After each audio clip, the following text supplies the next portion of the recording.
one of the things I want to share with you guys real quick is you don't have to win at every social media platform. Focus on the one that matters to you, that obviously is working, and then triple down on that. We are in the B2B space. If you're in the B2B space, it makes sense to do a little bit more LinkedIn and a little bit more Facebook versus trying to win an Instagram, even though it is culturally more relevant right now.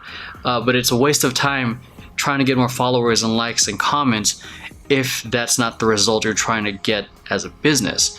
If you're a B2B, it would make sense to, try to create a LinkedIn ad targeting someone who's in HR or who's in the executive level.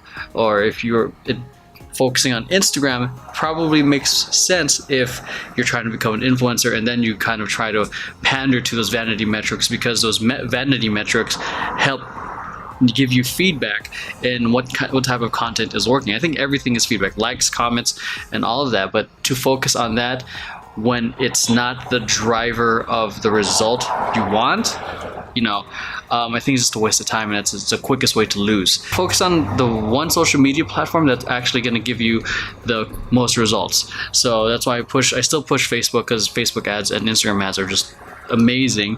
And especially if you're going like for B2C, if you're like a restaurant trying to promote a new dish that just came out, it just makes sense to give a deal off it on Facebook and Instagram, because especially Instagram, because considering that it is an insanely visual platform. You don't have to worry about winning at everything, because that's the quickest way to lose.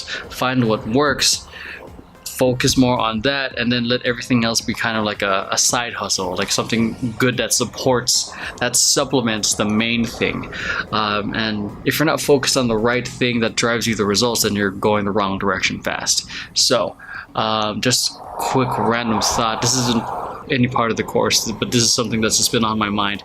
A lot of people that I work with, that I do quick meetings with, they worry about these metrics.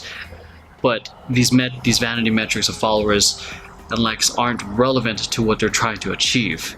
For some, it makes sense. Some dancers and actors now have to have a good following, so it makes sense to try to get some more. But if you're a service-based business, if you're a product-based business, it's important to know where the most relevant audiences are based off that.